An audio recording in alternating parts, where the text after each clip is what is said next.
All right.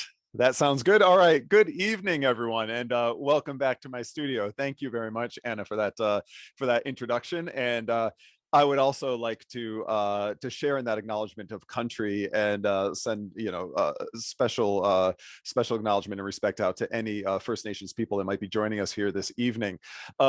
It's really wonderful to be back. The Draw Along series just keeps going on, and y'all keep coming back, and that's a fantastic thing. Welcome back to my studio. It's really wonderful to be here again, to be with Ann and the Quigoma team, and also to have Billy back again for anyone who was here for us for our last session and got a chance to draw Billy as Narcissus.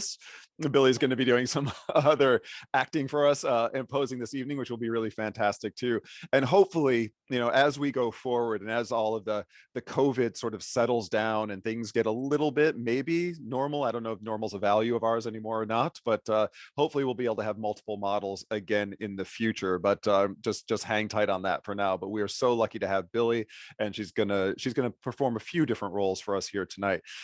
As Anna said, tonight is our Through the Ages or Through the Ages, because tonight we're going to be talking about drawing collage, frottage, and montage, which are part of just a whole body of drawing production and art production, which is really exciting and really modern. It was, defined the avant-garde in the 20th century, and are terms and ideas and processes that everyone does, from the smallest children up into the most sophisticated and mature artists, and things that are still being hotly contested in terms of the boundaries between these terms, how they're used, how they're applied. And so we're going to walk through them tonight. I'm going to show you a lot of different methods, and then we're going to draw and have some and just invent and have some fun. So before I get started, I'd also like to send out a special welcome. I know we have some people registered who are joining us here tonight who have been here for all of the entire Draw Along series, who are just repeat offenders over and over again. And to those of you who just keep coming back and again, I'm very, very humbled and flattered. And thank you so much for being here again. I'd also like to send out a special welcome and thank you. I know I have a number of my students from the Queensland College of Art who are registered here this evening. So welcome, y'all. And I'm glad that you're back and learning some different things here this evening. Now, I'd also like to say that we've got a couple of really exciting in-person events coming up. Beginning of June, we have a members event that's happening. I don't know if that's sold out or not yet. Do you know? We don't know, but I am doing an in-person workshop for members at the beginning of June. And then during the Shiota show in July, we're going to do a big in-person event too. And I'm sure that that information Anna and Michaela and the team will be happy to share with y'all too. So you've already done. All right, beautiful. So it's always exciting for me. I love doing this. I love broadcasting from my studio. It's wonderful, but getting a chance to be there in person and meet y'all and work with y'all face to face and hands on is fantastic too. So I'm really looking forward to that. All right, we're going to dive right in because we have a lot to do tonight. And y'all know me, I can talk and we can get through a lot of information, but we want to have a lot of time to draw too. So I want to talk a little bit, show you the materials that we're going to use, talk a little bit about some of these terms and what they mean and how they get used in art and in drawing and just in the production of art. But then I want to look at some works in the Quigoma collection, and we're going to focus on one particular work, really, really special work in the Quigoma collection. But we're going to show a few other works around from the collection too. And these are just, they're all, sometimes it's hard. You go into the museums and you see what's hanging on the wall and you don't get a sense of just the breadth and the depth of a collection and a collection of an institution like Quigoma too. So I want to get in. I love picking out highlights from that collection and things that aren't always hanging on the wall that y'all can see too. And I do believe we've set up a special collections page, right? Yeah, Anna's giving me the thumbs up. So we actually have a link for a draw along where you can go in and see the works from the collection on a special page that we've set up too. All right, so let's dive first of all into our materials, talk a little bit about what you're going to be using tonight, and that'll give you a chance to gather some things together if you haven't done that already. And then we can talk about those works from the collection. So Anna, let's switch over to my desktop and I'll show you what we've got. All right, there we go. All right, yes, I can see my hands. Beautiful. All right, now I've got my coffee here too. I'll just slide that out of the way. But I've got a lot of different materials here. We had these on the materials list, but I just want to walk you through a few of the things that we're going to be using tonight. So if you're still scrambling, pulling things together, you'll have a little bit of time to do that. So let's walk through what I've got. First things first, because we will be doing some collage. we have to stick things together, right? That is the root of the word collage. It means to stick things together. And so we have some glues here. And you can go back a couple of, God, it seems like a long time ago. Was it last year when we did the laying in wet ground draw along, and we talked about different glues and adhesives and making wet grounds for drawings. What we're primarily going to be using tonight is PVA. Any type of white glue that you ever use, whether it's wood glue, and I've got a wood glue here, or whether it's a good old fashioned Elmer's white glue, or just your generic craft glue, white glue that you buy at the shops. These are all PVA glues. They're a synthetic resin, polyvinyl acetate, but they're non-toxic, they're flexible, they're long lasting, they're wonderful glues to use. So if all you have is just ordinary white glue like this, that's brilliant and beautiful, and it'll work perfectly for tonight. You might also use glue stick, and I've got a glue stick here as well. Glue stick is a slightly different type of glue. Some of these are PVA, just like this. Some of them are what are called PVP. Again, I don't want to get too much into the weeds about the chemistry of glues and adhesives, but a glue stick is essentially the same kind of material that's in this bottle, just in a paste or gel form. And so you can use that tonight. Some people, when they're doing collage work, like to work with an acrylic as the adhesive. And here I have an acrylic gel medium. And the only difference here is that you're using an acrylic resin instead of that polyvinyl acetate. But again, flexible, dries quickly, dries clear, works in many of the same ways as your PVA. So for those of you who like to work with those acrylic gel mediums, that's perfectly all right for you to use tonight too. So I'm using basic glues that you can buy, at Kohl's or at the office supply store or wherever it is. But I also wanted to show you a paste.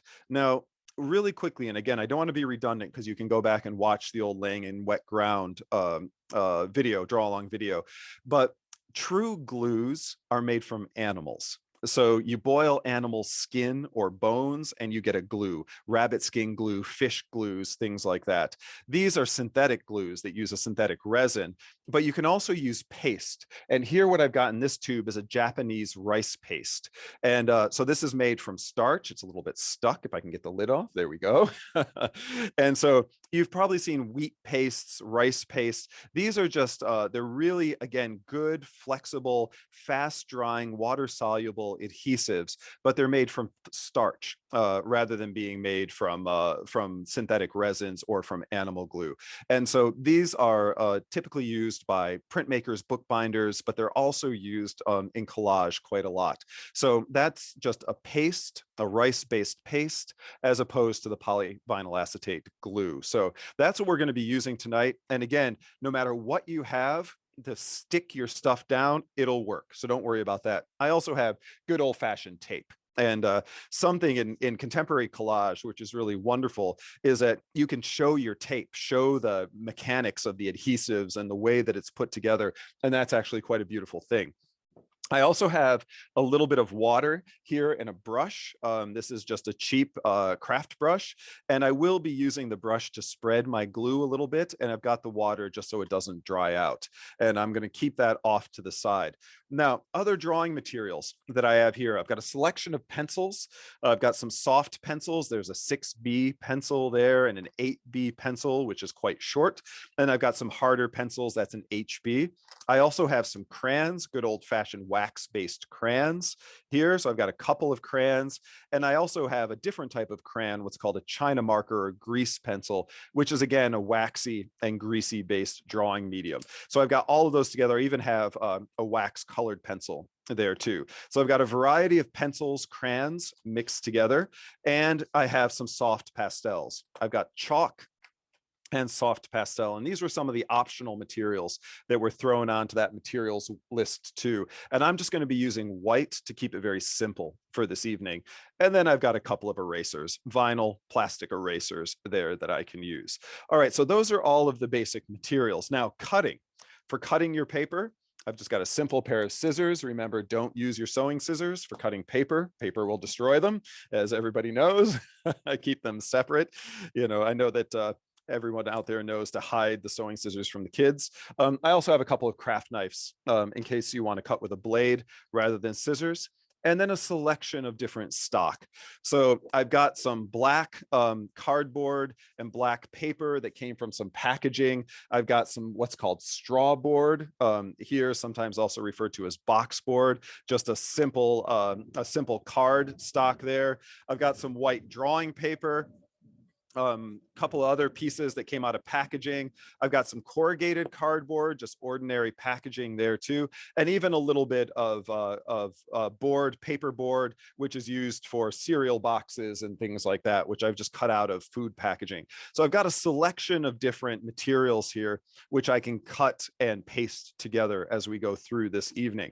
And if you've got a good selection of papers and boards and cards that you can cut and piece together, that's fantastic. If all you have is just some white paper, don't worry, you'll be able to make that work and you'll be able to do beautiful things with just white paper. All right, now we need all of these materials because we're going to be talking tonight about the way that we assemble images, the way that we bring these different diverse materials together into a single work. And that assembling of images goes by the name of montage or collage. And so I want to talk a little bit about what those words mean, and I want to talk a little bit about how they get applied in fine art. So with that, let's switch over to look at some artwork and talk a little bit about some artworks from the Quigoma collection. All right, and if you could pull up those works. Can we see that? Let's see. Can we do a share screen? Is that coming through? All right, we'll just get this, we'll get this little bit of a slide presentation up so all y'all can see it. And then I want to talk through these works that are in the Quigoma collection.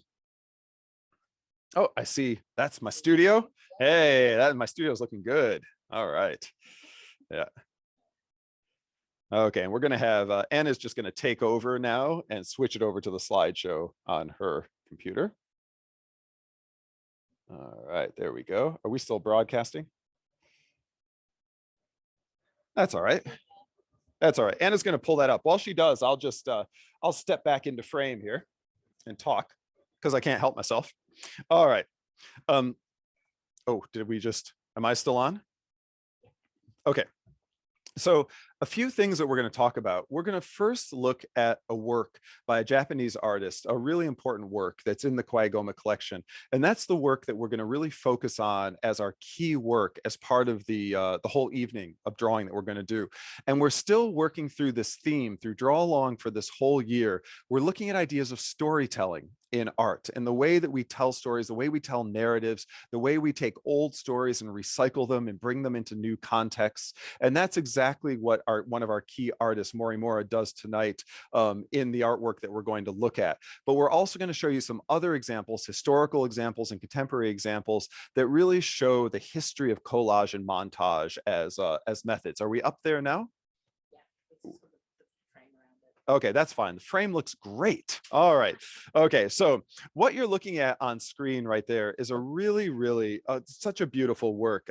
Last time I saw it hanging at the museum was a couple of years ago, but it's Yasamasa Morimura's work, which is called Blinded by the Light. And a very important work by, as I said, a very important Japanese artist, Morimura, who started off in making these works in which the artist is taking on all of these different roles from Western art history, roles as characters in a Manet painting, or character as Van Gogh, or as Jackson Pollock. In this particular work, what is happening is we're looking at a painting by Bruegel, by an artist named Peter Bruegel the Elder, 16th century Flemish artist. And it was a parable of the blind leading the blind, of these 6 figures all walking along, each of them suffering from blindness and tumbling into a ditch. And so very much as an artist working in that Flemish and Dutch tradition, working from that biblical parable in the work, what Morimura does is he takes that Bruegel work, a very well-known Bruegel work, and he recasts himself into each one of those characters. So all 6 of those characters that you can see there are self-portraits. That's the artist. And it's the artist as a child, the artist as an artist, the artist as a soldier, the artist as a shopper, the artist as a socialite, the artist as a businessman. And they're all tumbling into this ditch. And for Morimura, there's this theme of the blending and assimilation of Western culture, especially European and American culture, into Japanese culture, which cycles again and again and again in the work. And so for us tonight, we're going to do a bit of a tableau vivant where Billy is going to be wearing bits of costume here taken directly from the Morimura work. We've got a backdrop set up here in the studio, which takes the Bruegel, just as Morimura has used the Bruegel.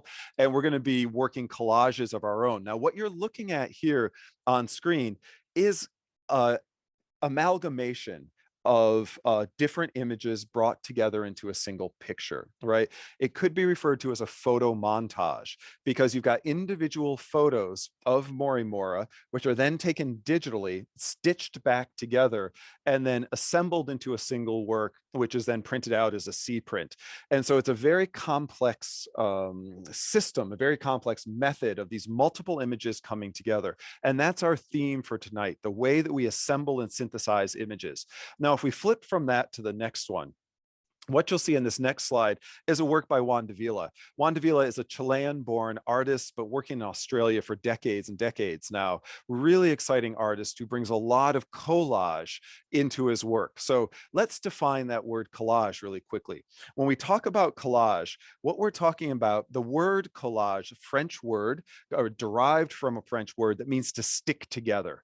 So that, and by which we mean to bring pieces, to glue pieces together or stick them together. So when we're talking about collage, we're talking about taking individual bits of paper, fabric, different materials, diverse materials, and literally assembling them, sticking them together into a single work. So when you see a work like this by Davila, and you'll see that it's done in watercolor and gouache with collage, you understand that there are individual cut pieces of paper which have been brought in and pasted onto the surface. All right, let's flip to the next one. Another really beautiful work, also by Juan Davila. Again, painting in this case, but a painting that also has collage elements. And collage is something which in the European tradition, European painting tradition, is something that we really trace back to 1912 when Pablo Picasso and Georges Braque in Paris were doing their cubist experiments, and they started pasting bits of paper directly to the surfaces of their paintings. And that is a process that's still going on. It was considered a radical avant-garde process, something which was rebellious and something which was, frankly, a bit subversive. And it's maintained that kind of agitational character throughout its history now for the last 100 years. Hard to believe, 110 years now. If we flip forward to the next one, this is a work by Richard Hamilton. And Richard Hamilton is a really important British artist, because he participated in a show in the 1950s, a show called This Is Tomorrow, which is pointed to by art historians and museums as a real turning point in the history of pop art. And Hamilton was experimenting with collage in the 1950s, looking at other artists who were experimenting with collage, and his collages are considered a very, very seminal moment in the history of pop. And so here in this particular work from the collection, you can see again, taking these diverse materials, bits of photographs, bits of colored paper, and then reassembling those into an image. And that assembly of those diverse materials or heterogeneous materials into a single image is what defines both collage and montage. All right, let's flip forward again to Deborah Kelly. Deborah Kelly, an exceptional contemporary artist, Australian artist, currently has a solo show at the Griffith University Art Museum, which I know very well because it's on my campus where I teach. And I actually think Deborah was doing an artist talk tonight. So for any of you who aren't here, who are there, I understand. All right, but really exciting contemporary Australian artist who works in digital collage, physical collage, but also works in video. And that show, if you get a chance to see that show at the University Art Museum at Griffith, it's really, really exceptional. But again, you can see these different materials being brought together to create new images that are taken out of context, chopped, cut, reassembled to create entirely new, fantastical images. And that's the real essence of collage and montage. All right, I think we've got one more, Deborah Kelly, don't we?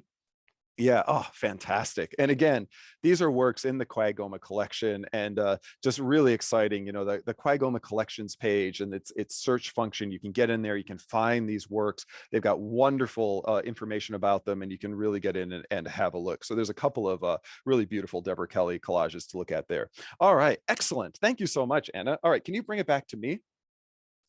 All right. Thank you so much. I'm going to untangle myself there.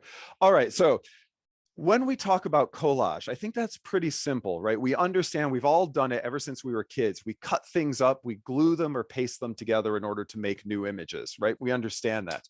But montage is a slightly more complicated term because montage literally means to assemble. Again, derived from a French word, it means to bring things together or assemble things.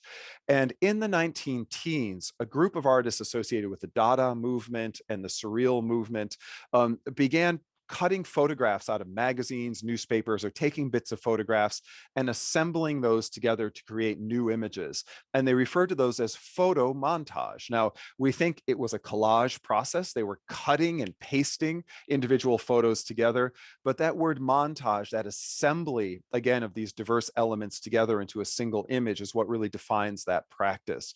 And then the Surrealists also began experimenting with, there was a cat named Max Ernst who began experimenting with rubbing surfaces using a French word called frottage.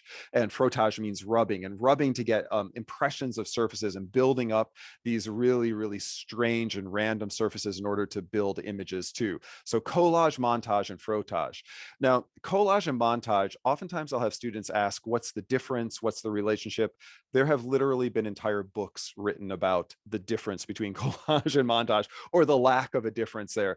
I don't want to get too caught up in that because we're going to get into a big discussion that goes in circles and circles. And the more we try to limit collage and montage by definitions, the more we scrutinize those definitions, the more they'll fall apart.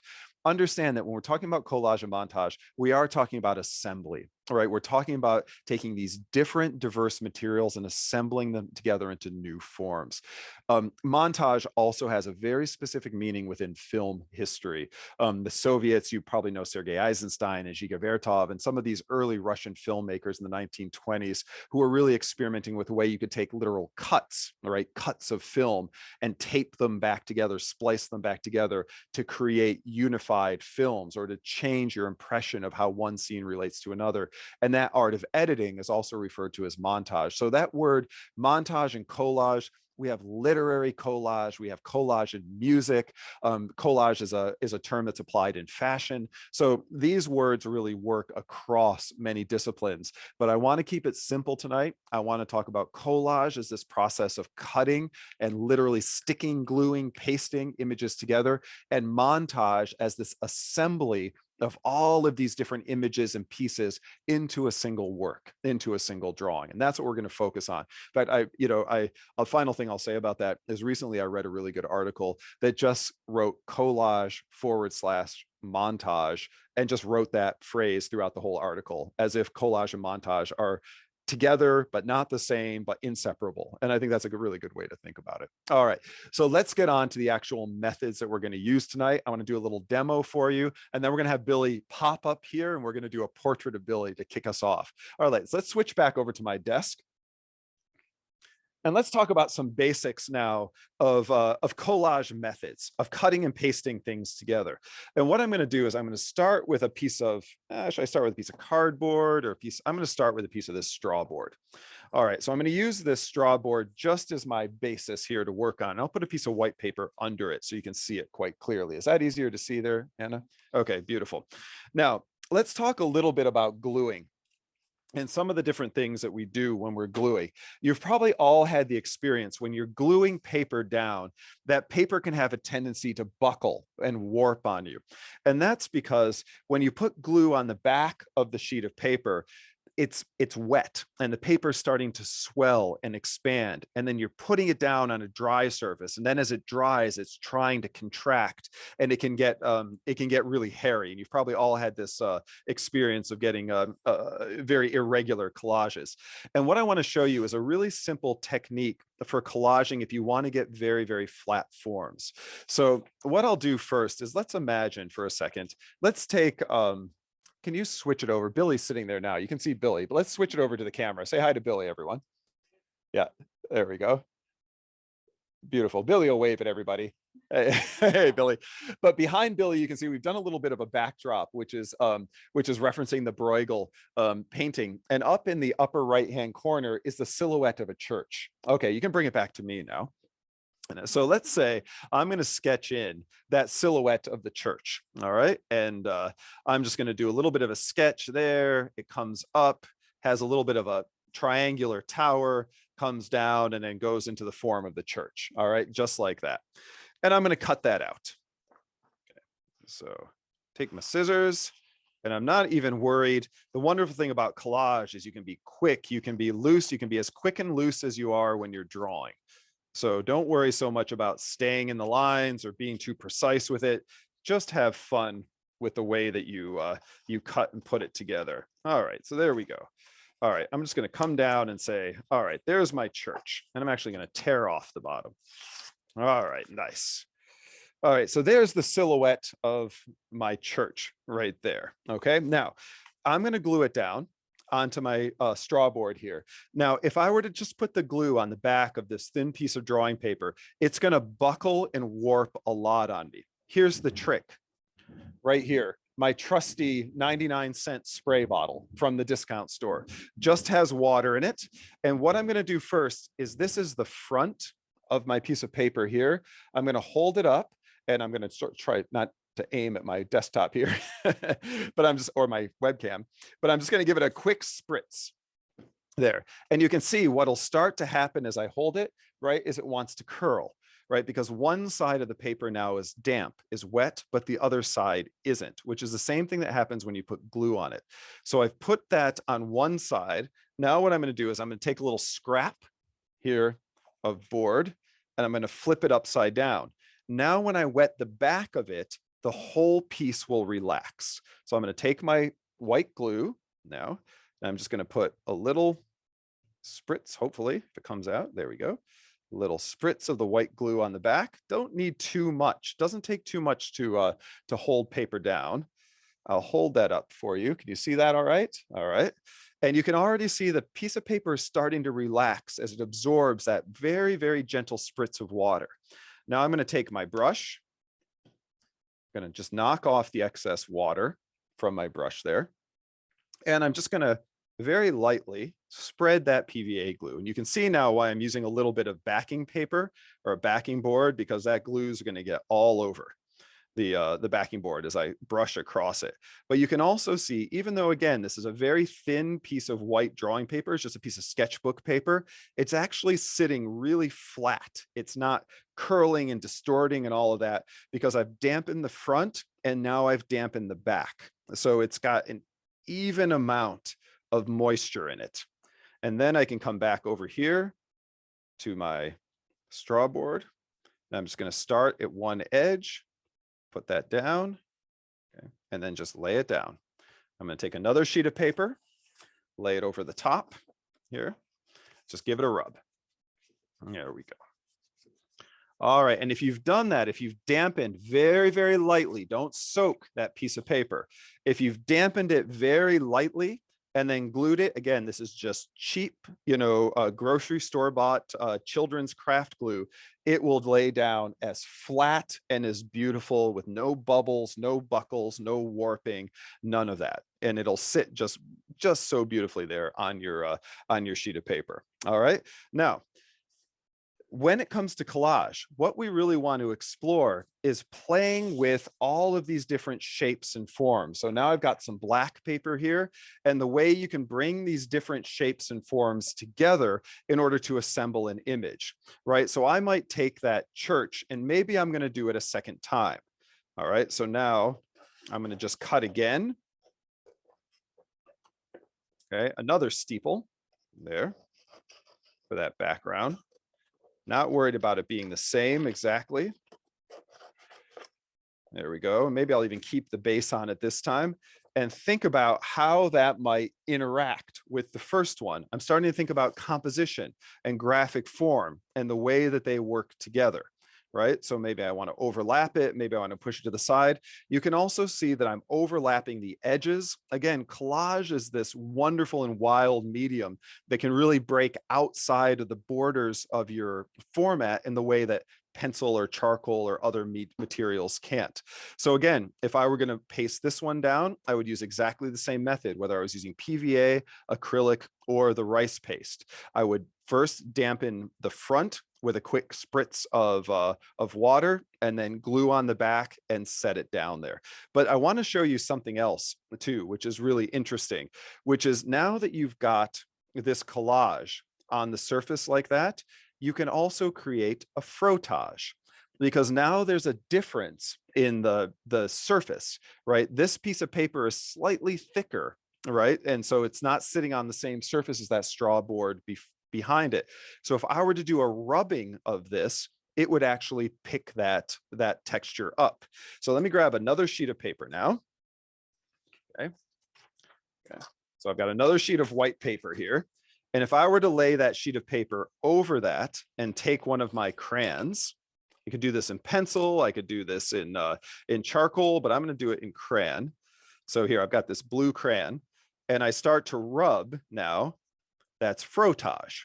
So as I rub along on top of this, it's going to show me where those edges are underneath it, right?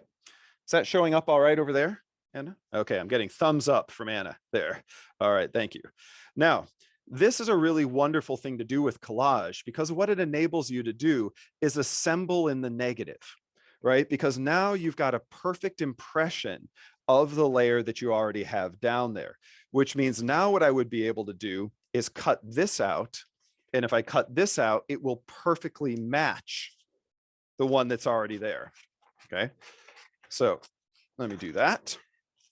And what I can do there then is I can lay in, let's put some green. I'm feeling like a little bit of green there. Nice. I'm just trying to do this so it shows up well on camera. Is it showing up well there? Yep. Okay. And then if I cut right along that frottage mark that I made, right, which is a perfect impression of the collage that I've already put down underneath it, right, and I hit that, that will perfectly match, right, the collage that I already have down there, right? I would be able to piece other pieces of paper back together with it. I also can take this piece, which I've just frotaged. Okay, let's cut it out really quickly. There we go. And I can even layer it back on top. So I'm going to do a quick cut there with my beautiful blue frottage lines. All right. And now I've got a double of that first collage piece, which I can put in as a second collage piece. I could come into the first one, you know, I could lay down some tone. Now here I am hitting it with my crayon, going across it, which is going to really emphasize those edges. And then I can lay down my second piece and I can get some really beautiful effects of those layers that are working on top of each other. And I could keep repeating this. I could frottage that, do it again, frottage that, do it again, and keep building up those different layers. So what we're going to be doing over the course of this evening is we're going to be drawing, we're going to be cutting, we're going to be assembling, we're going to be rubbing, drawing again, cutting, assembling, and piecing together this whole beautiful big drawing, which is Billy doing her own reenactment of Morimura's Blinded by the Light, which was a reenactment of Bruegel's Parable of the Blind. Whew. Yeah. All right. How's that sound? Okay. So those are the basic methods we're going to use. Now, I just want to show you this one more time in case you were running around just pulling things together. When it comes to doing a good collage and getting that set down, step number one, once you got your cut piece, is if you have a spray bottle handy, you can also do this by just brushing over it with a little bit of water to dampen it. You just dampen the one side of it, which is the front. I gave it a little spritz, and immediately it'll start to buckle and move because it's wet now. And then flip it over to the back, and while it's wet, lay your glue onto the back side. Okay, there. And again, I'm going to use a brush to spread that out. Okay. There we go. I glued some of my paper to my glue board before. There we go. So I'm putting it on a second piece of board, a little piece of scrap. All right. Then I'm brushing across it just to spread that out. And now that I've got the dampness on the front and I've got the dampness on the back because of the glue, right? The whole piece of paper will, they call it relaxing. The whole piece of paper will relax and become nice and flat. And then another good trick when you're laying it down, start with one edge so you don't capture air bubbles in it. Start with one edge and then just slowly roll it down and press across it. And then again, use a scrap sheet of paper to go over and just rub the surface. All right. There are other tools that you can use for rolling and rubbing. But again, if you follow that method, you'll get a perfectly flat and smooth surface there to work on. All right. So first things first, we're going to go into our first drawing here in about 1 minute. So pick the piece of paper that you want to draw on. Pick the piece of paper or the board that you're going to use as your backing board. That's going to be the surface that you're going to work on top of. And we're going to start with a portrait of Billy. Now, I think what I'm going to do, just to make it really easy for everyone to see, is I'm actually going to start with this piece of black, which was this wonderful, came out of a shopping bag and was just this big piece of black, almost like cardstock. So that's what I'm going to use. Thank you to whatever shop that was for loaning it to me. And I'm going to use that as a background. That'll make it very easy for you to see as I develop my collage montage on the surface. Okay, so we're going to start first things first. And Billy, we're going to zoom right in on you. And okay, let's keep the robe. So we're going to have a little bit of that. Yep, we're going to zoom in here on Billy, and let's switch our camera to Anna. All right, there. I might come up even a little bit closer, Billy. All right, now we're going to start with a portrait here of Billy. And one of the characters in Mori Mora's Blinded by the Light, all of them have different masks on to indicate their blindness. So they have glasses, or they have things tied around their heads, or they have these different materials. And one of them is really wonderful. This character of this shopper, this socialite kind of character is all wrapped up in furs. Oh, you've got it there, beautiful. And she, that character all wrapped up in furs there has these what look like big bundles of flowers over her eyes. And so that's what we are going to do for Billy here. Beautiful. Now, Billy, I'm going to have you just shift back a tiny bit so we get you more in the light there. Beautiful. Right there. That looks great. All right. Now, let's begin, and let's do chin up just a bit there, Billy. Beautiful. All right, let's begin with this portrait of Billy with her flower blindness here going on. Now, with this portrait, what I would like you to do is try to work very, very loosely, very quickly. Start with a drawing on whatever piece of paper stock you have, and then immediately start cutting it out. So, and if you can flip back to my desk for just a second. Okay. I'm going to take a piece of my paperboard that I have. And again, this is just from a piece of packaging, from food packaging. I'm going to start with this. I'm going to start with one of my soft pencils. And I'm going to start by just doing a really, really quick, loose sketch there of Billy with her flowers over her eyes there. And I'm just going to keep it really quick and loose. And as soon as I've got that laid in, even with her neck and shoulders, I'm going to go ahead and cut that whole thing out so I can paste it into my board. And over the course of this next hour and, oh, geez, TikTok, or a little over an hour that we have together, y'all, we're just going to keep adding and assembling and building up this surface. So keep the drawing nice and loose, be playful, have fun with your drawing, and then go ahead and do your cutout. Let's take about, oh, let's say 5 minutes. Does that sound good, Anna? Anna's giving me thumbs up. All right, let's take 5 minutes on this portrait. Billy, sound good? 5 minutes. All right, let's begin. And I will work right along with y'all. All right, let's go 5 minutes, everyone. Okay. Again, I'm keeping it nice and loose here. Those flowers look great. Yeah. Can you see a thing? No. All right. Excellent. All right. I'm not worried too much about detail at this stage because we are going to have time to build that up as we build up our collage. I'm going to start, essentially, it's going to be almost like a silhouette that's working. All right, there it is. All right, and I've got my sketch done and I've already started cutting. Now, one of the things oftentimes people think about collage is that you have to sort of you have to cut precisely, like you do a drawing and you have to cut very, very precisely along the contours of that drawing, along the edges of that drawing. So you almost wind up with this perfect shadow puppet or this perfect silhouette. And you don't have to do that. You can cut quite roughly. You can cut outside your lines. The format of the collage piece can be larger than the drawing that's on the collage piece. You can be, again, quite inventive with the way you do it. And in fact, that's what I'm going to do with mine is I'm going to cut the collage piece that I'm putting on there as a slightly different shape even than the contours that I've put on. All right. So Anna, if you can bring it back to my desk for 1 second. I'm sorry, y'all, to interrupt your drawing. But you can see even on mine, I'm thinking about the portrait, I'm thinking about some of the background, I'm thinking about the neck, but even cutting across the neck where I see a shadow and building that into the collage. Okay, you can pull it back so everybody can see Billy again. All right, y'all, another couple of minutes of drawing and getting your first piece together. And then we will all glue together. The flowered robe with the flowered eyes is working. It's a really working as a look too, Billy. Now, as you're drawing, a couple of other notes about collage, montage, photo montage, all of these different methods that have been used.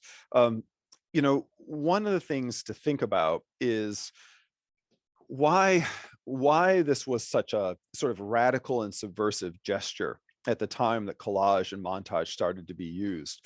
Well, it was this idea of disrupting what we thought of, or previously what we thought of. And collages predate 1912. Picasso certainly didn't invent the collage. It's something that goes back many, many centuries. But the when we think about it very much in the tradition, the Western fine art tradition, it was a disruption of what we think of as the picture plane, that sort of unbroken surface of the drawing or that unbroken surface of the painting, through which, on which, in which the image, the picture resides.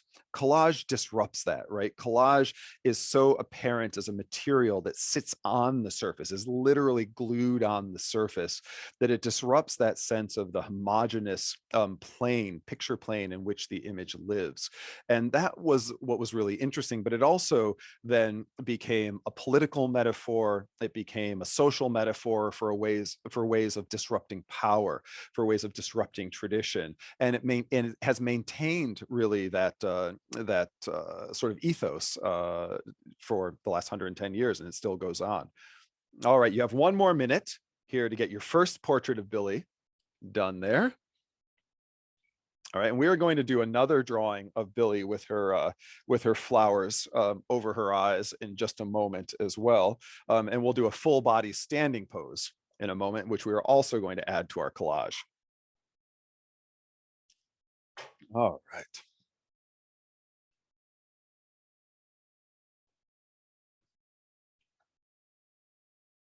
All right, bring it home, y'all. Keep it quick, keep it loose. Okay, now everybody should be moving over to cutting. Okay, and let's bring it back to my desk. Beautiful. Okay, now everybody should be on to cutting at this point. If you haven't already, you should have enough information there to cut.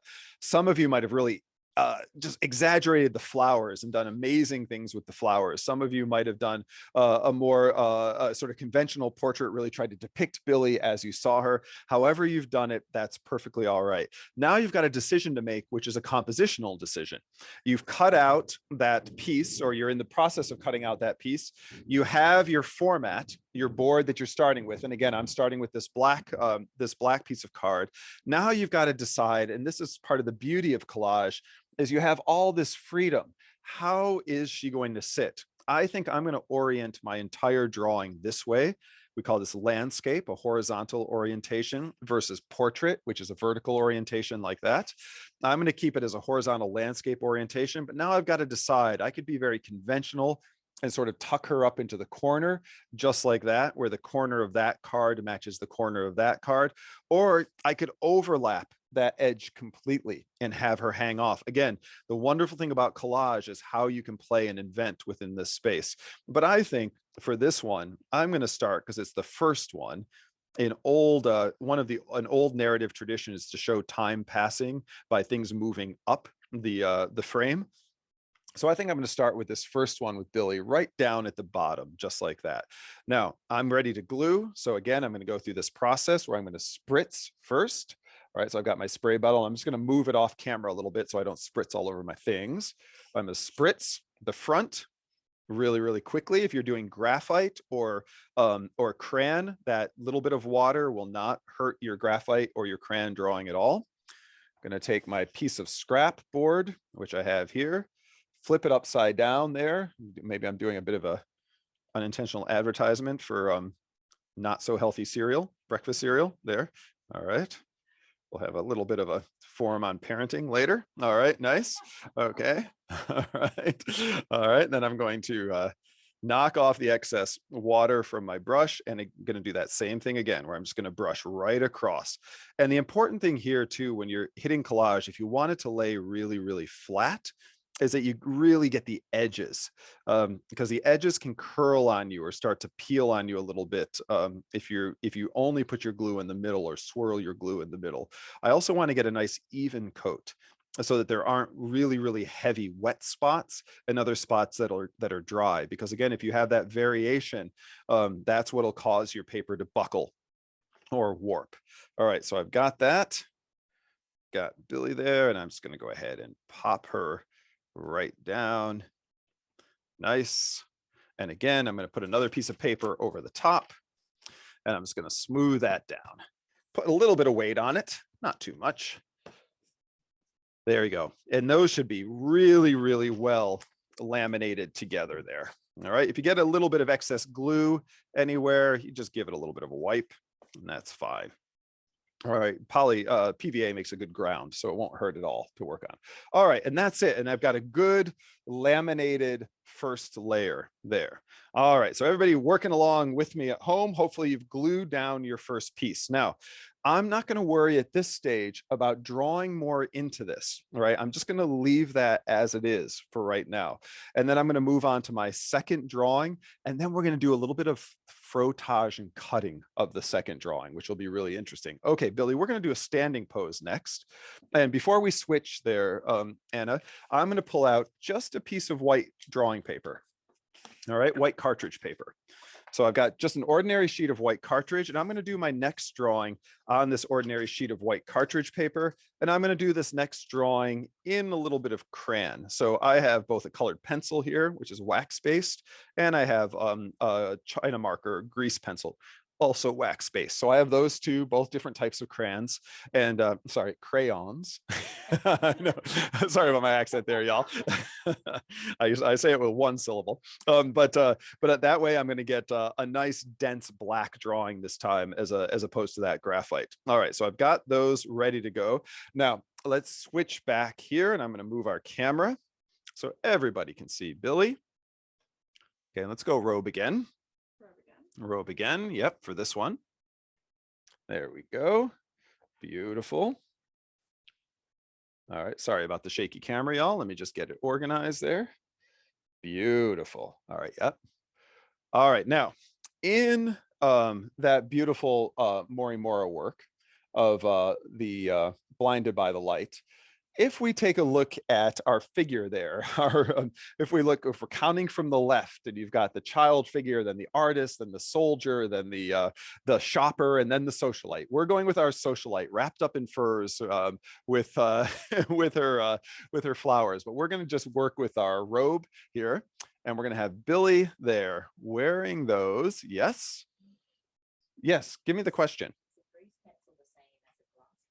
Yes, oftentimes, yes. If you have a ceramic marker, a china marker, a glass pencil, those are essentially they're all different types of crayons that use a greasy or fatty or waxy base. So that's exactly right. Now let's support your weight with that, with your left hand. Yes, right. Yes, there we go. And let's have that. Let's support that on the tripod behind you. There we go. There. So you can rest that. Let me just tilt that up so you can rest that right there. Beautiful. All right. So Billy now, she's got her walking stick there. She's going to be leaning forward ever so slightly. Nice. And let's have you looking back towards the camera. There, Billy.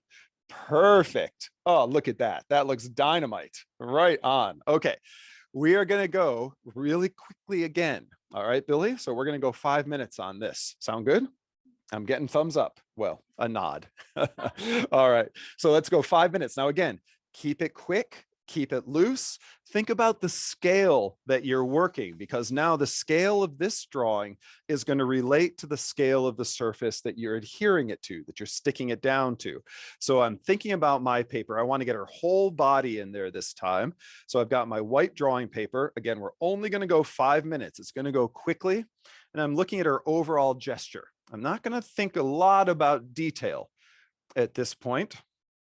I'm going to keep it really loose. I really emphasize those beautiful flower eyes, which balance the bun on top of the head really nicely. Yeah, right on. And then all those beautiful folds in the robe. All right.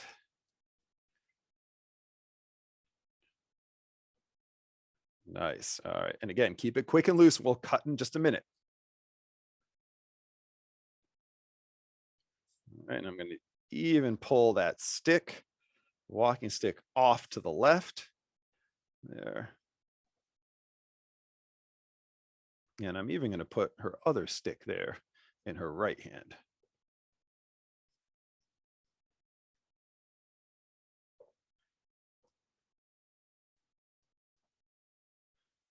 All right. Nice, Billy. Yeah. All right. So there's my drawing so far. So you can see I'm keeping it quick. I'm keeping it loose, but I'm thinking about her entire body and her movement there. I'm not worried about too much detail. I'm just trying to capture the overall shape, because we're going to keep piecing this together. All right. Let's go back to Billy.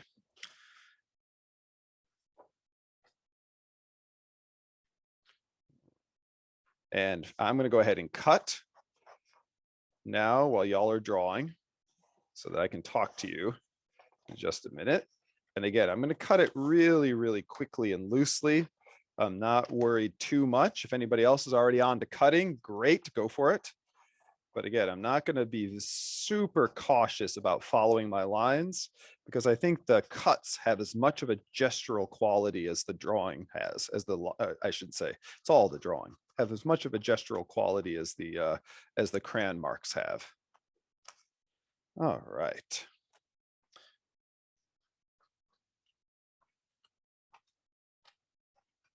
Nice. There we go. All right, another 2 minutes, y'all.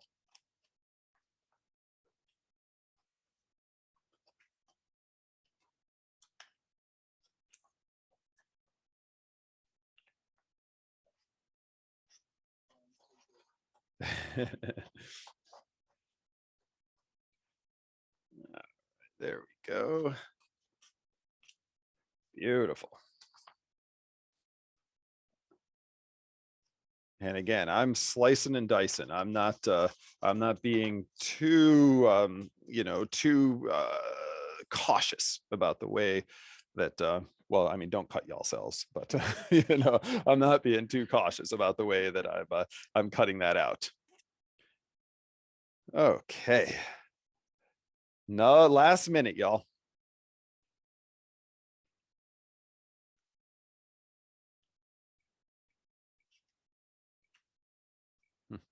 And then I'm going to show you that same method I showed you before, where then we're going to do a little bit of frottage. We're going to do a little bit of rubbing on the drawing we've just done so we can cut back into it and fit it around the drawing that came before it. Now, this is another method of collage. Typically with collage, people will just overlap and overlap and overlap, but using frottage is a beautiful method where you can puzzle piece things together. All right. And good. Billy, thank you so much. Well done. All right. Now, so I've cut out my piece here. Now, and again, it's almost like making, paper puppets or shadow puppets, we're cutting out these individual pieces. But now I'm thinking, okay, it's not just about putting these pieces together really randomly, but now I'm starting to think about how they might fit together in space and how they might relate to each other. The whole thing about collage and montage is you're taking these different elements, these diverse elements, and you're juxtaposing them. And when you bring them into relationship with one another, they change each other's meanings and they start to build story and they start to build narrative.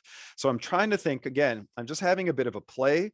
I can even play with gravity. It doesn't all have to have one bottom. This figure could come in from the side. This figure could come in from the top like that and be completely inverted. This is, or from the other side. So this is where you can really invent and play. So I'm thinking a little bit about how my tumbling figure here, and in the Bruegel and the Mori Mora, this figure is kind of tumbling off this side like that. So maybe I'm going to do a little bit of a tumble there too. All right, and maybe tumble this second figure down that way. Now, I've already got the first figure underneath. I could just glue this one right down on top of that one and I can overlap it. Or what I could do is a little bit of frottage, which is what I'm going to do. And what I'm going to do is I'm actually going to cut off, and let me move up into frame a little bit more. I'm going to cut off this bit here to match this bit that's coming down already there. So what I'm going to do again is I'm going to do a little bit of a rubbing. And this time I'm going to take my pencil. All right, so I've got a nice soft pencil here somewhere, one of these, there we go. All right, and I'm just going to do a little bit of a rubbing over the surface that's going to find that other edge. Okay, just like that. And now let me see if I can hold that up. Is that catching the light? Can you see that line? Yes. Okay, so I got that edge now because I did a little bit of a frottage, and I can cut right along that edge just like that with my scissors, and look at that. Right? It's going to marry right up there together just beautifully. So now some of it can actually settle in almost like it's slipping behind, but other bits of it come out on top. Right? So you're playing with that space and you're playing with the relationship between these figures too. All right, so I'm going to do that. I'm going to set this second figure on top of the first figure like that, as though it's tumbling off of that side of the page. And again, I'm going to do the same method I did before. Now, if you frotaged and you don't like that, the frottage that's left over from the rubbing, just take your eraser, just take your plastic eraser and give it a little bit of a clean if you want to. I'm not that particular about that. I don't mind seeing all of that evidence of the previous layers, but if that bugs you, you can just pop it right back off again. All right, so again, I'm going to glue there. So same method again, y'all. Front of my piece of paper, I'm going to hit it with my spray bottle. Couple of quick sprays. Hopefully I didn't hit the lens of the the webcam there. All right, and then I'm going to lay it again face down on that so it's nice and damp. I'm going to hit it with my white glue. Again, very light. If you use too much, it's just going to make bubbles. Okay, and I'm just going to work across it like that. Nice light layer. Take my brush, dry off, take off the excess moisture, And again, just a quick sweeping motion right across and making sure I pull all the way to that edge there. And trying to hold that piece of paper fairly still too, because if it slides around, you'll get glue on the front of it. So you want it to sit pretty still on your backing piece of paper or your board, whatever you're using as a glue surface. Okay, and I'm going to come right down the walking stick too. Make sure I've got some glue there. Yeah, give it to me.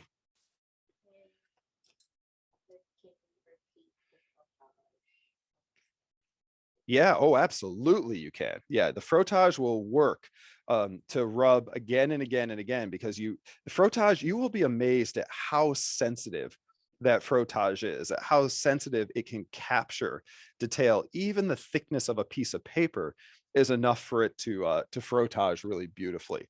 All right, so I'm putting my second layer down. Again, I'm taking an extra piece of paper that I'm going to use just to smooth it down. Let me get my crayon out from underneath it. There we go. Give it a good rub. And now I've got another layer on the surface. Now you can see how mine is overlapping the bottom. Now you might want to keep it that way if you like breaking your edges like that. If you don't like breaking your edges, just flip that over and you'll see them popping off the other side. And then you can just take your scissors and just hack them right off. All right. And then if you do that, you'll have a nice smooth edge that you can work from. All right. You can do it from the front as well, if you want to, or you can even just, if you want it to be really clean, it's already got glue in it, just fold it over the back just like that, and you'll get a really clean edge. All right. So now I've got my close up there of Billy as the socialite. And now I've got a full body Billy. Now we're still at this stage working only in white and this sort of cream color and the black, and working with black line on top of it. We haven't really started to add a lot of value, a lot of pattern, a lot of tone into those different figures. What I like to do is I like to build up the composition first and then come back in and decide how I want to finish off those individual figures. All right, so now we're going to go into our third drawing. All right, now in our third drawing, we're going to do another version of this same figure, sort of leaning forward again. We're going to do a 5-minute drawing again. Okay. And this time we'll go without the robe, Billy. Oh, sorry. Billy just picked up all of her tools. All right. And for this one now, what I'm going to do is a bit unusual, but I'm going to go now to black paper. All right, so I've got the black background, I've got the cream and the white. And again, this is where you can really play with these different surfaces. Again, I've got this little slightly gritty, grungy piece of black paper, but I'm going to do this next drawing on this piece of black paper. So then I can layer a black paper drawing back on top of this. And so for this drawing, I'm going to come in and I'm actually going to hit it with chalk, in addition to hitting it with graphite pencil. The nice thing about graphite pencil, because it has that slightly silvery quality to it, is even drawing on black paper, you'll still be able to see that graphite mark. All right, so I'm going to start with graphite so I can collage, and then I can bring my white back in over the surface. All right, so we're going to go 5 minutes again. We're going to reproduce this pose again. All right, Billy. Yep. Billy's getting her glasses on. All right, and so let's switch it again. All right, fantastic. All right, looks great. All right, so let's do this again. 5 minutes now, and keep it quick, keep it loose. The other thing I'm going to do now is I'm going to scale down. So you can play with scale because you're collaging. The wonderful thing about collage is you wind up with some, tiny insects, which are collaged in huge, and some entire buildings that are collaged in quite small. So you can play with scale and really push the scale around in your drawing. So I'm going to go with a smaller drawing, half the size of my last drawing, but still capturing that entire body. Okay, and I'm going to keep it quick and loose. Again, really emphasize those eyes. I like the way that the Rose's eyes also balance the hair bun. So I'm going to emphasize that again too.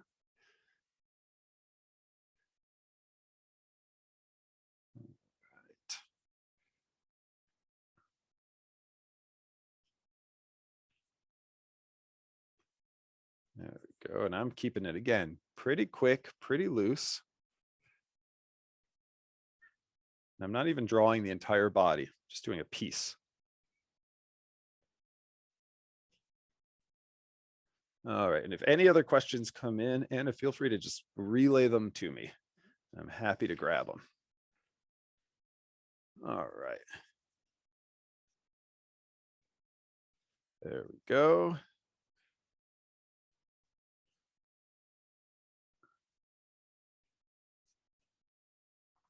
Okay. I've done a very, very quick little gesture on this fragment of black paper I have, and I'm going to go ahead and dive right into it with my scissors again. All right, y'all can keep on drawing.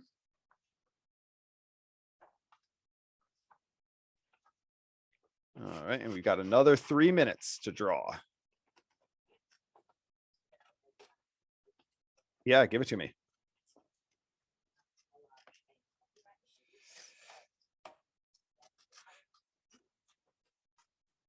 Yeah, look, it's you know, different countries have different laws when it comes to copyright and intellectual property.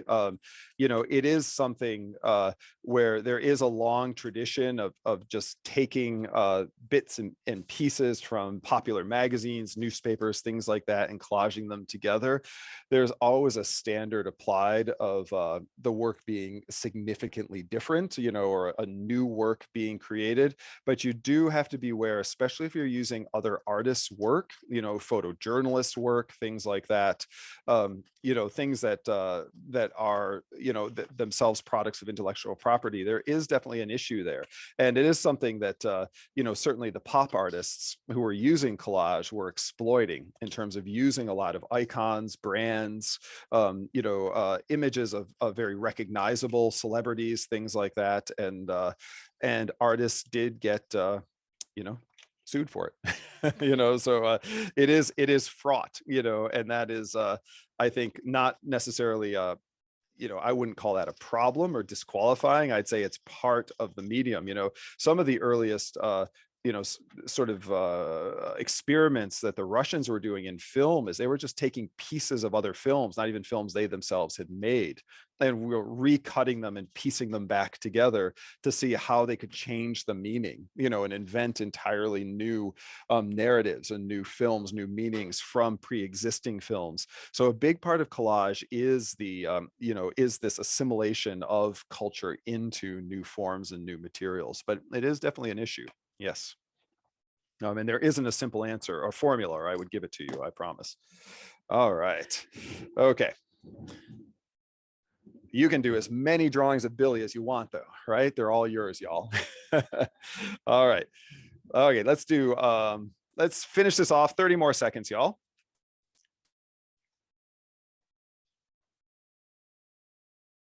Okay. Tick tock. Is it really 7:45 already? Oh my God. All right, y'all. Don't worry, we're gonna get there. Yeah, we're gonna get there. Nice. That's all right. Our drawings have only just begun. Okay. And yeah, Billy, nicely done. All right. Thank you so much. Okay, let's bring it back to me. All right, so now what I've done is I've done this quick drawing here on black paper, right? And I've done this fragment. If I put it on the white paper, you can see it there, right? So it actually looks like a silhouette, but if you look closely, you can see that little bit of gleam of the graphite on there. Now, I'm not going to add any white chalk or soft pastel or anything to that surface yet. And I'm not going to do that because if I do, once I spray it, that chalk will be quite fragile in the spray. So if I'm going to add that, I'm going to add it a little bit later. But this, I really like having now this negative figure, you can see that can cut right back across those other positive figures and can interrupt them completely. Now, the other thing that we haven't done yet, which is wonderful that you can do in collage, is even disrupting a single figure, which you've created. So I could even take this figure here, right? And I could slice that figure, right? Yeah, there you go. And I can slice it, I can slide it, right? I can separate it, right? And create some really beautiful effects in just manipulating that single figure. So even when you've done one of your, think of it as a, you know, again, a little shadow puppet or something like that, it doesn't mean that that, again, has to stay as a stable and distinct thing, but it can become a thing that you can play with really beautifully in your work, you know, to create these other graphic kind of moments in the work. Now, I think what I'm going to do, and now I'm going to start thinking about the whole of this work and the way it's coming together graphically. I quite like that separation of the black figure like that, but the black on black there gets a little bit lost. So I'm just going to add a little bit of texture to my background. So I'm going to take a little bit of my white now, and I'm going to do some drawing.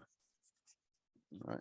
So I'm just going to add a little bit of white texture now there with some, there we go, with some chalk, so that if I were to bring this figure over the top now, I've got that texture in the background, but you can still see that coming across, right? So again, when you're working collage, it doesn't mean that watercolor, chalk, graphite, pencil, all of those things can only exist within the individual figures, but you can think about the grounds you're working on, manipulating those grounds too. All right, so now you have your third figure. Now you've got to think, okay, where is this third figure going to exist in space? High, low, cropped, cut. And again, as Anna said at the beginning, we are just so looking forward to y'all sharing all of these concoctions that you make today too. And the wilder and stranger, the more wonderful it is. All right. So I think I'm going to do this figure now, cutting right across the other figure like that, and overlapping it in space. But I like that little sliver of the first figure that goes through it too. So I think I'm going to put it something like that, cutting across. Okay. All y'all know the method now. I'm just going to repeat it again. Spray and glue. All right. So I've got my piece there. Going to hit that with a little spritz of water. Got my second piece here. Going to hit that with a little spritz of water. Got my glue sheet of paper there. And you can see it's starting to curl because it's a very thin piece of paper. Again, it was black packaging paper. You can see the way it really wants to curl up there. And that's because it's damp on the one side, but as soon as I start applying glue to the other side, it'll relax. All right. I'm going to hit the other side with my glue. Again, I'm not going to be too heavy, not going to overdo it. There we go. Again, knock the excess water off my brush and brush it out. And as soon as it starts to absorb that moisture from the glue on the back, again, it'll relax. Now, some people will advocate for dampening both sides of the sheet of paper and even dampening the surface you're going to glue it to. There are, of course, contact cements that you can use too, where you put adhesive on both surfaces, but this is a tried and true method, which is very, very simple, where you don't have to do a lot of pre-planning of where you're going to put something or how you're going to organize it. It lets you work a little bit more intuitively. And just like you're sketching or drawing intuitively, you're collaging intuitively too, and creating your own montage. All right, so there it is. Have my pieces. Okay. And Billy's body is the socialite. It's going to go right down here. Nice, nice. Perfect, and cut right across. And then her head, it's going to go right up here like that. Beautiful. Okay, and again, once I put it down, I'm going to take my piece of paper that I've been used to press, and I'm just going to go over the whole thing. And there we go. Now I've got my third piece down. And again, if you get any excess chalk or anything on the surface, nothing that you can't come through and fix up really quickly with a little hit of your plastic eraser. All right, now my collage is really starting to come together there in terms of my my own parable of the blind, you know, and working. Okay, so I think you all have the method now. Now it's time to just play. Now we have about 40 minutes left, not a lot of time, but we have time to get in another 3 drawings, slightly longer this time. So we can take about 10 minutes for each one of these drawings, give you time to draw, give you time to cut, and give you time to glue. And then or paste, or however you're doing it. If you're using glue stick, it's exactly the same. However you're piecing it together, and then develop if you're drawing. Now, at this stage too, that I'm working on it, I would start to think about these other pieces that I have down and drawing back into them, or drawing right across them, right? So it doesn't have to, again, maintain the integrity, for lack of a better word, of each one of these individual pieces. So I might come back to a work like this now and think, oh, I really want, now that I've put this black figure in here, to really come in and really blacken or darken, you know, the eyes of that figure to start to balance it. Or I might want to bring in even more of that white, you know, and start to blend that white right across to start to create some difference in tone and texture, or to let that white sit right behind this other figure here, so that figure starts to lift out. Or I might decide, oh, this figure that's on the cream colored paper that's in the back, maybe I want to start to hit that with a little bit of graphite, or a little bit of charcoal, or some other material, to start to move that around in space. So now I'm thinking about how this whole thing is developing. And again, with this silhouetted figure, the figure that I did in graphite, I could come back onto that figure and add some chalk, or even add some color. So I've got this, you know, this card, which was again from a cereal box. And I could even come in here, and if I want to be very, very literal, right, I could come in and even cut a little roses, right, glass there, you know, if I want to get a pop of color, right, which I could collage, you know, right onto the surface there. And the nice thing about collage is you get the densest, most opaque color you can ever imagine. I might take another one. Let's do a few little snips in it there. It looks like a little heart, doesn't it? Yeah, it does. All right, right.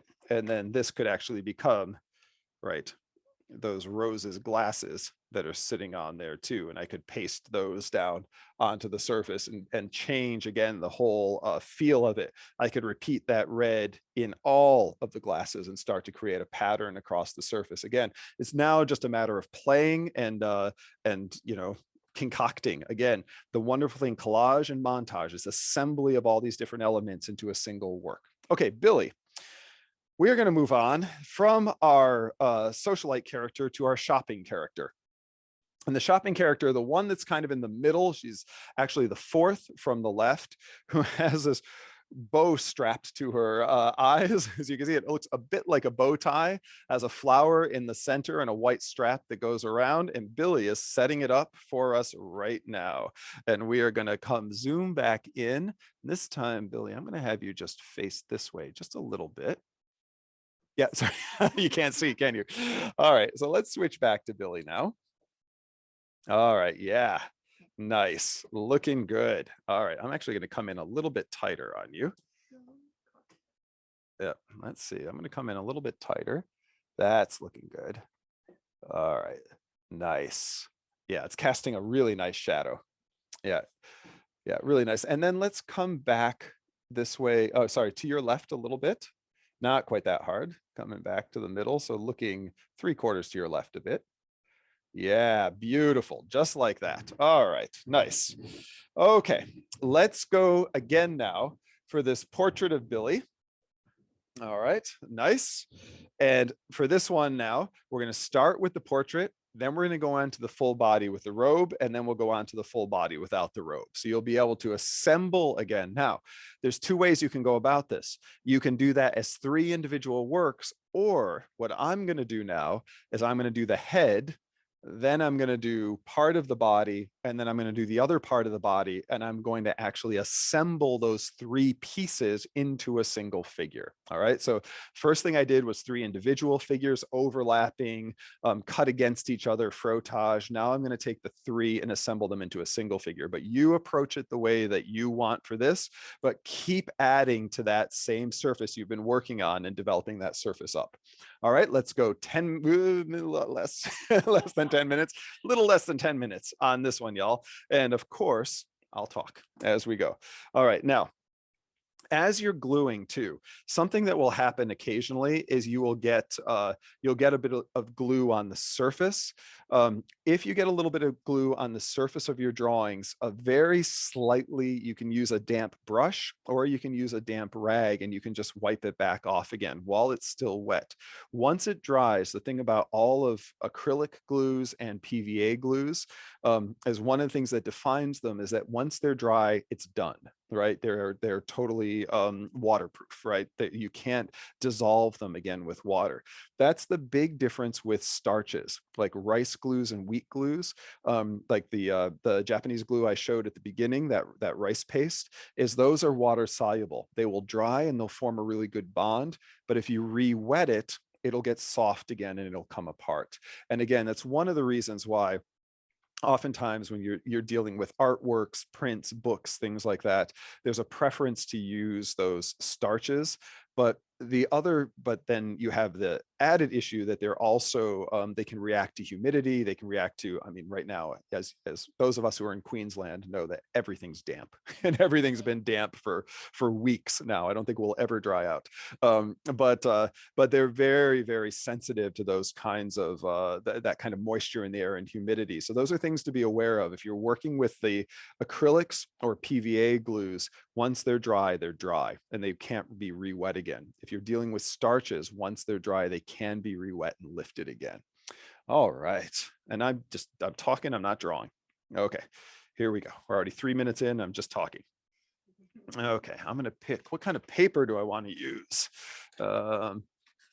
I've got another piece of card here that I think I'm going to work on to do this first drawing. Okay, and I'm going to go back to my crayon and do this drawing in crayon.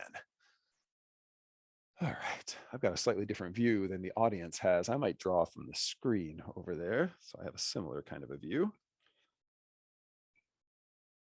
That bow on your eyes looks fantastic. Nice.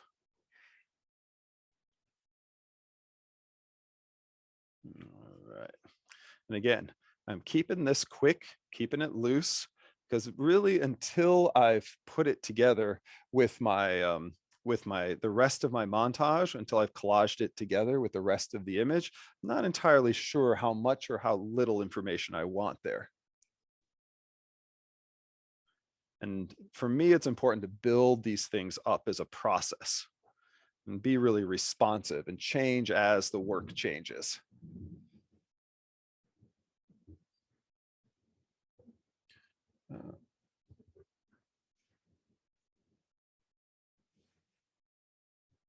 All right, go. Okay, so I've almost got my sketch here done.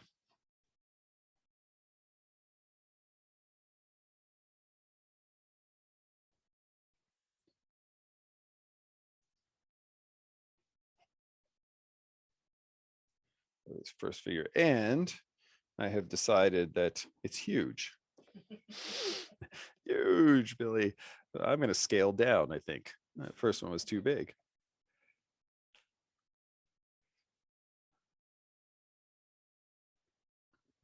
All right, I'm hitting it again.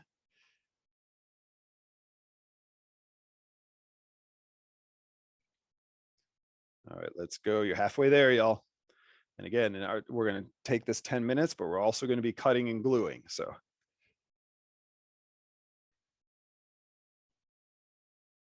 there we go. All right. So I've done a much smaller sketch and I'm going to do some cutting.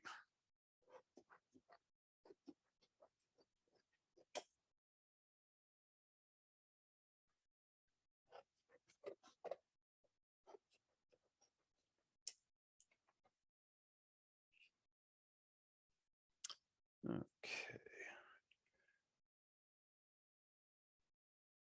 There we go.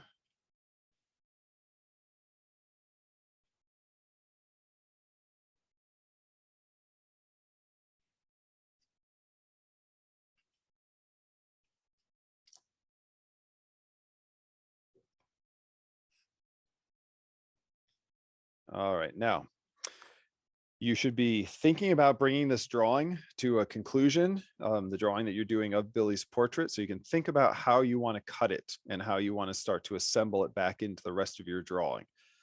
So let's put those finishing touches on.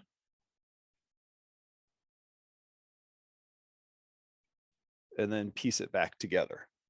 All right, now really quickly, we'll come back to Billy, so don't panic. I'm just gonna snap away for 1 second here to my desk. What I've done is a really quick little drawing of Billy there, but this time I've made the decision not to cut contours as I have before, but just to cut a segment out. And that's another way you can think about collage. So again, you don't always have to cut to the contours. You can also cut larger pieces. Okay, let's go back to Billy since everybody's only got about 3 more minutes here to work. And I'm going to go ahead and glue down that particular segment, which I'm going to move up onto my sheet of paper too.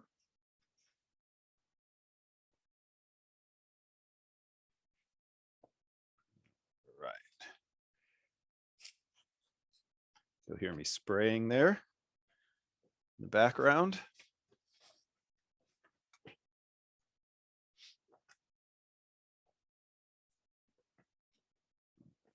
And now I'm spreading my glue.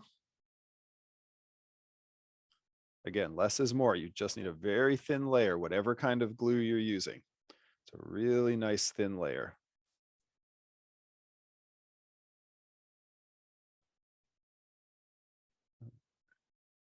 We want to have enough time left at the end too. We might have to pull these down more like to 7-minute poses because we want to have enough time at the end, not only to talk, but also for you to do some work on the montage as a whole. And I'm just gluing mine and smoothing mine down right now.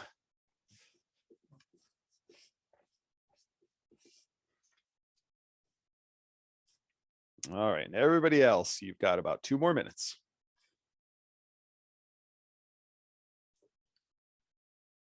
Now, when you're working collage, one of the big early distinctions made between collage and photo montage is that collage could just be colored paper, patterned paper, just bits of different tones, different textures. The idea of photo montage as a collage method in the later teens was taking recognizable images, right? So you'd cut out eyes, you'd cut out a mouth, you'd cut out a body, you'd cut out a car, and piece those recognizable images together. But again, those are not hard and fast distinctions. You can collage with recognizable images, and you can, of course, take completely abstract tones and things in photo montage. But some of the earliest collages that were done again in 1912, 1913, 1914, we're just using colored paper. And you probably know Matisse's collages too, some of his blue nudes and things, which were just cut pieces of blue paper that were pieced together. Typically when you see, again, photo montage, you're looking at recognizable photographs and pieces of photographs, diverse pieces of photographs that are brought back together again. All right, bring it home, y'all.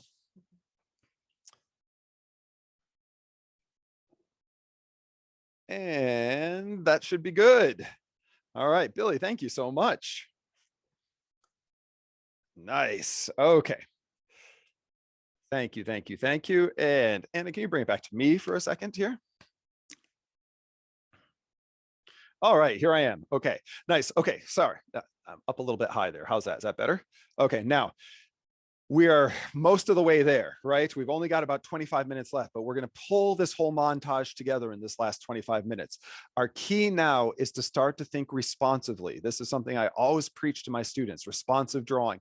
Let the drawing tell you where it's going. Let it lead you. So take a moment to really look at it. Think about the pattern, think about the organization, think about what's emerging in the drawing, which is really interesting and really important. It could be something you didn't even expect to really focus on. It could be a little movement, a texture, a moment that's happening there, and be responsive to that and think about ways that you can amplify that. So in our last 20 minutes here together, we're going to be putting down that one. We're going to do 2 more poses, 2 more drawings, and we're going to collage it all together and finish that whole work. All right, that's our plan. So now I'm going to switch back over to my desk. Thank you. What I've done now is I've put that piece down, and now I'm going to take this white out from under it because my desk is getting a little bit chaotic here.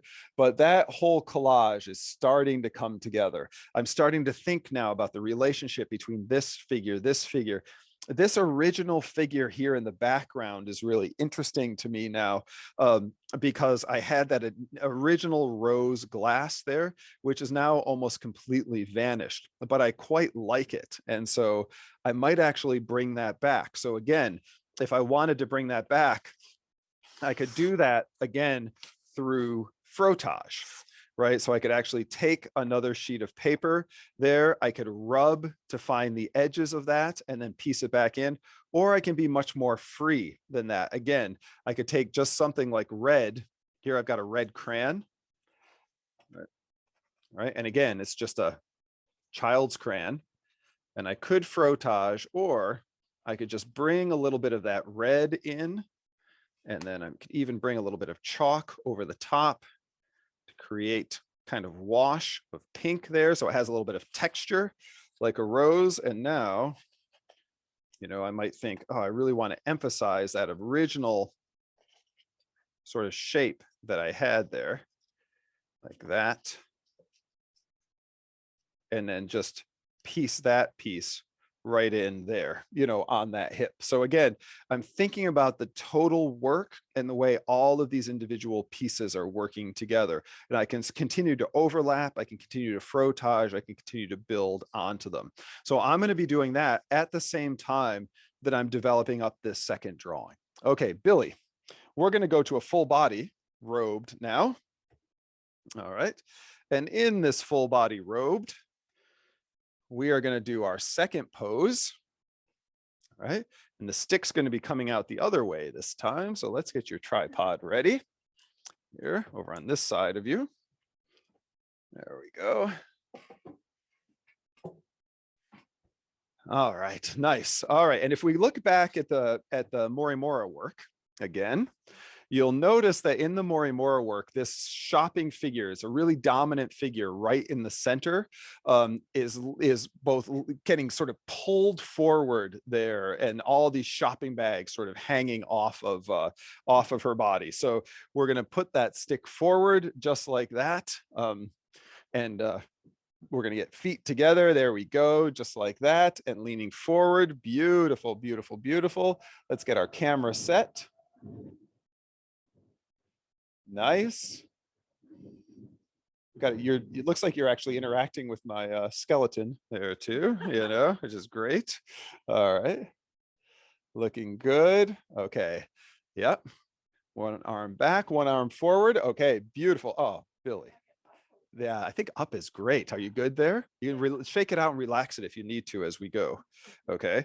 All right, y'all, let's go. Again, we'll only have about 7-8 minutes on this, but choose your sheet of paper, or if you just want to break all the rules, just draw directly on the piece, the collage that you've already started. Either or, y'all. This is now a chance for you again to be responsive and build it up. That is a picture. Wow. Got to screen cap that for you, Billy. All right, nice. All right, keep going, y'all. All right, now I'm going to decide how I think I'm going to do some direct drawing for this next one, directly on the collage that I already have. All right. And so those of you who have some soft pastel, different, if you want to have any color, any crayons, things like that, you can now start to build those things into your drawings too. You can do that on a separate piece of paper, which you cut and collage, or you can do it directly on top.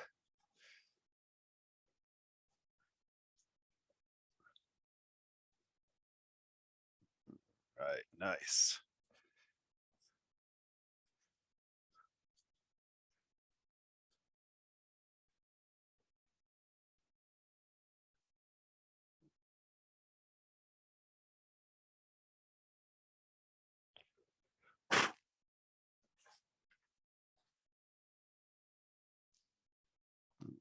Think, yeah. Let's bring your shoulder up more.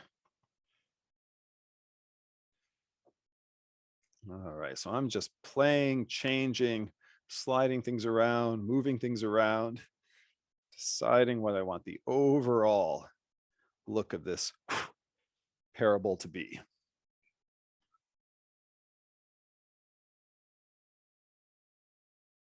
All right.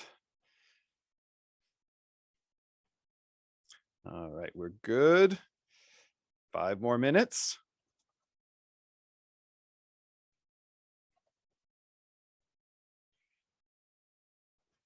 I'm working with some crayon again, a little bit of graphite, and I'm working with a little bit of white chalk.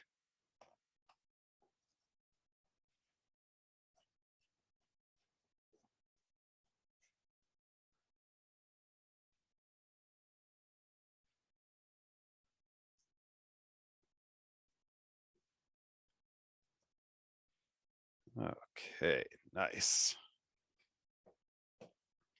Quite liking how this, and I'm also thinking for my own drawing, how this black paper figure is interacting with the others, and I might bring a little bit of that black paper back in too, which I think is going to be the stick going across.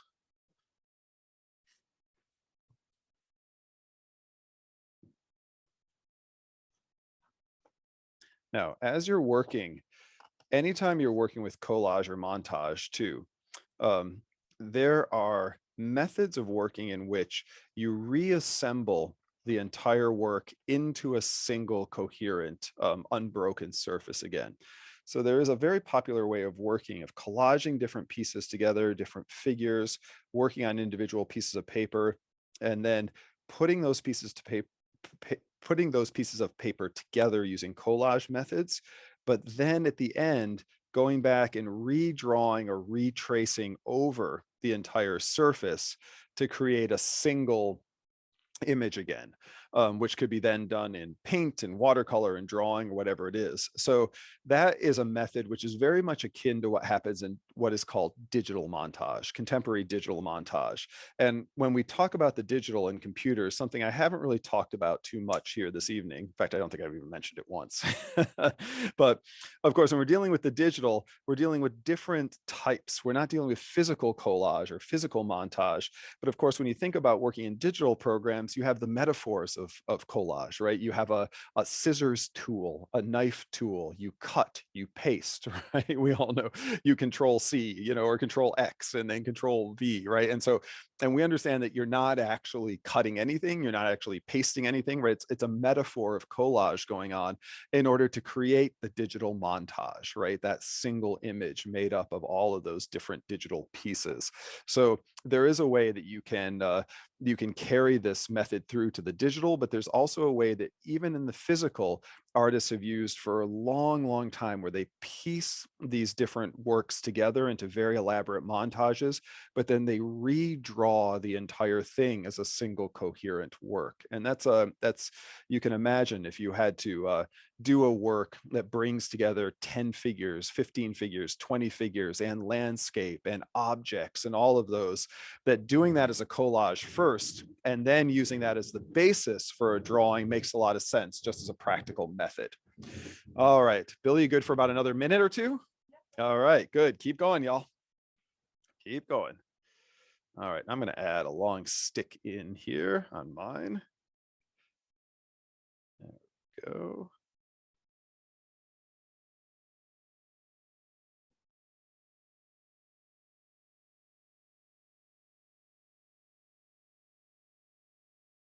Nice.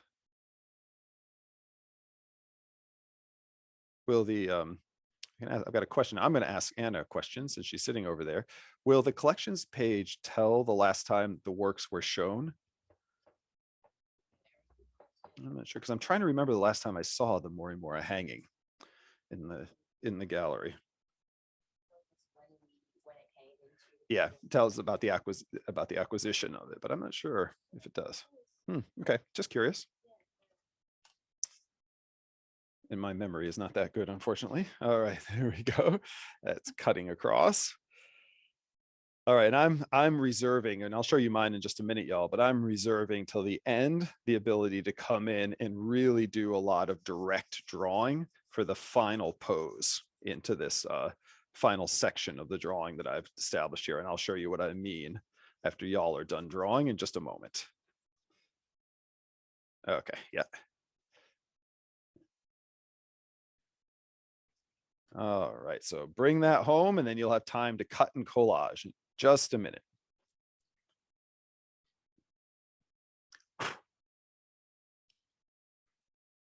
Okay, Billy, nicely done. All right. Okay, we can bring back to my desk. My coffee's cold. Okay. All right, back on my desk now. What I've done is I've added now this new figure over here.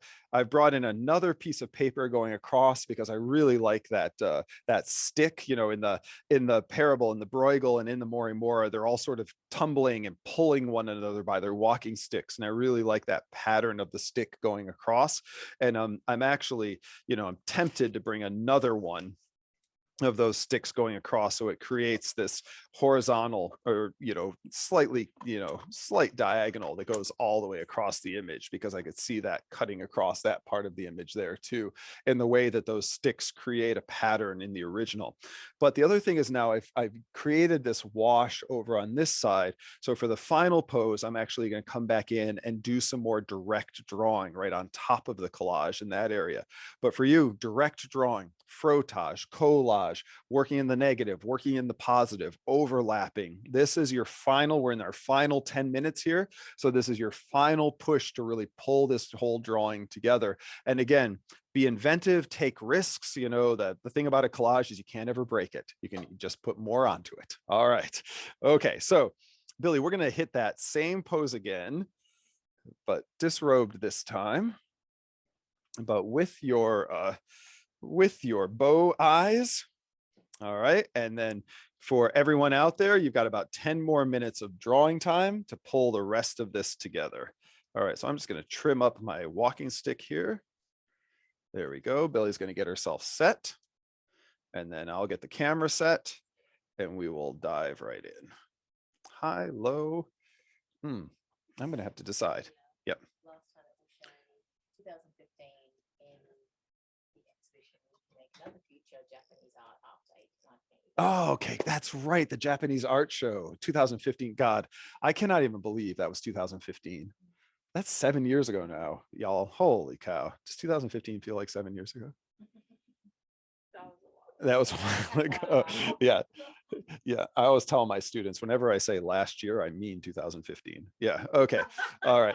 Okay. So Billy, here we go again. Final pose. So Billy's going to repeat that same pose again now. All right. Beautiful. That looks great. Yep. Yeah. Yeah. Make it.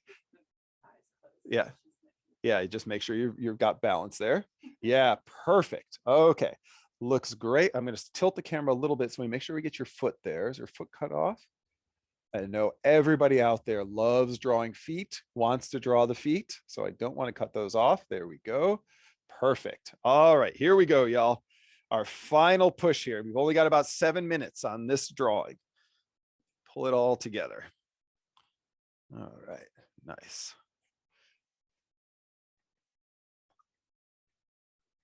And I'm coming back in now with a combination of my crayon, my white pastel, doing some direct drawing on the surface.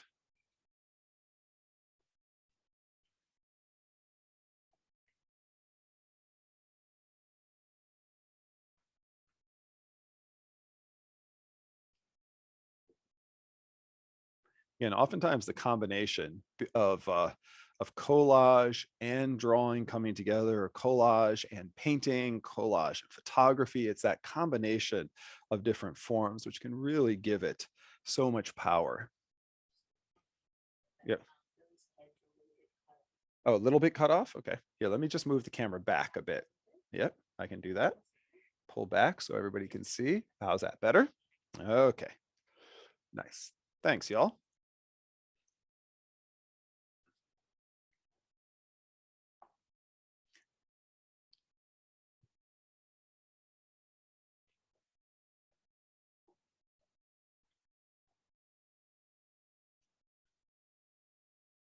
And if anybody out there hasn't seen the last draw along when Billy was playing Narcissus, that's one worth going back and having a look at because it was fantastic.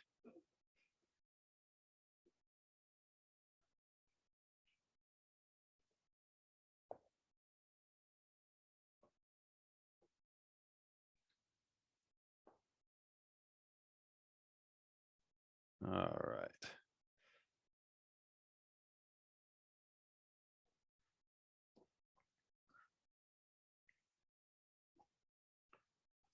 Yeah, give it to me. This whole experience is the literal best first time here, and I Aw, want we got a first timer out there, y'all. I love it. Oh, thanks, Jasmine. Don't know where you've been, but all right. Thank you so much, Jasmine. Was saying very, very sweet and flattering things. Thanks, Jasmine. We'll be doing another virtual. Like I said, we're going to do a couple of in-person draw alongs, but before the end of the year, we'll definitely do another one. Yeah, we'll definitely do another draw along, and you know, we'll teach more skills. We'll have different experiences. We're going to continue on with this theme that we have been using, this theme of the narrative and the storytelling, and do a lot of wonderful things in that space. All right. So yeah, I think Anna, you already said, but I think any links to those other events that are coming up, those things you can find through the QAGOMA website. Yes. Yeah, and we'll show it just before we finish. Okay, fantastic. All right, so we'll show that before we finish, and then sharing, y'all. The people who have been sharing with me over this past year and a half for all the draw alongs, people have been sharing on the socials and sharing on my socials, and then tagging draw along and tagging virtual events, and QAGOMA. That stuff has just been fantastic. And it's so good for us to see. And we are just amazed by the idiosyncrasy and creativity of the things that go on, and where people are, and they're drawing in parties, and they're drawing on their TVs, and they're drawing, you know, in so many different wonderful ways. So please keep sharing that stuff too. And I'm sure Anna will exhort you to do that at the end. Yeah. Okay. You've got 3 minutes, y'all. 3 more minutes. Oh, and in your final, I know I'm going to interrupt you, but Anna, if you want to just pop over to my drawing again really quickly. I'll just show you how I'm doing. So now this figure that I'm putting in over here, you can see I'm working just now direct drawing. So I put that first collage piece on, and now I'm working the rest of the body in, just doing direct drawing. And now, because I'm really thinking about that relationship between these different bodies and that tumbling motion that goes across too. All right, bring it back to Billy, because everybody wants to use this last couple of minutes. I don't want to rob anybody of their time. All right, y'all. And hopefully, if you've done this right, what's coming out at the end, you could not even have begun to imagine at the beginning, you know. And that's the wonderful thing about working in this way, is it forces you to break habits. It forces you to work intuitively. It forces you to work responsively, but also it's a very, very sophisticated and technical method. And you can lean into that, into the technical aspects of it, and really starting to play with different papers, again, with playing with the that quality of frottage and overlapping things and cutting things back under each other, and doing all sorts of really, really wonderful and again, you know, frankly, very sophisticated things. All right.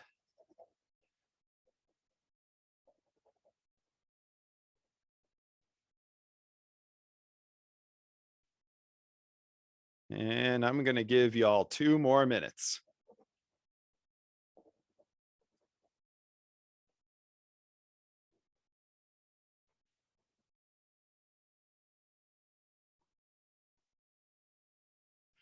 I think I'm going to go really heavy. So every time I look up, I expect to make eye contact with you, Billy. And then it's just every time I look up and there's just nothing there. Yeah. Yeah. That's so good.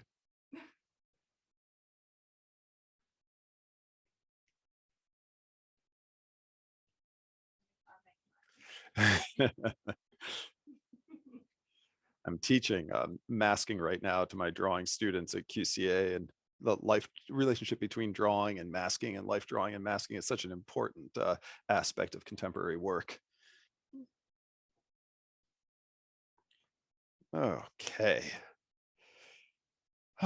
1 more minute, y'all. I'm feeling generous. 1 more minute.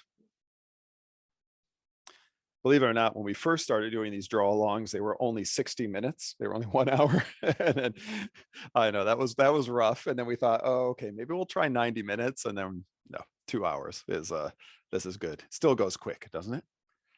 For everybody but Billy. Is it going quick, Billy?